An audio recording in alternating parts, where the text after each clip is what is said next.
السلام علیکم ورحمۃ اللہ وبرکاتہ۔ دوستو کیسے ہو؟ امید ہے کہ خیریت سے ہوں گے۔ اللہ آپ کو خوش رکھے۔ اس ویڈیو کے اندر آپ سنیں گے خاتمہ بالایمان کی شرط کیا ہے۔ خاتمہ بالایمان صرف اسے نصیب ہوتا ہے جس کے عقائد درست ہوں، ان میں لچک، کمزوری اور فساد نہ ہو۔ اس لیے خاتمہ بالایمان کے لیے بنیادی چیز عقائد کا درست اور پختہ ہونا ضروری ہے۔ اس کے علاوہ دیگر تمام مسنون اعمال حسن خاتمہ کے لیے معاون ہیں۔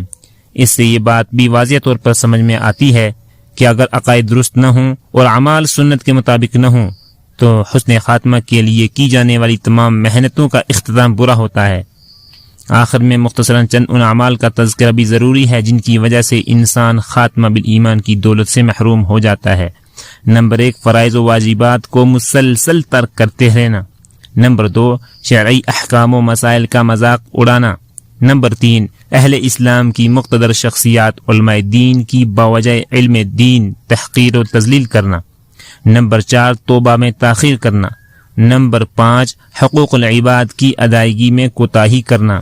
اللہ تعالیٰ کی بارگاہ میں دعا ہے کہ وہ ذات ہمیں ان تمام کاموں کی توفیق نصیب فرمائے جن کی برکت سے حسن خاتمہ کی سعادت ملتی ہے، اور ایسے تمام کاموں سے محفوظ فرمائے جن کی نحوست سے خاتمہ بالایمان سے محرومی ملتی ہے، کیونکہ اعمال کا دار و مدار حسن خاتمہ پر ہے۔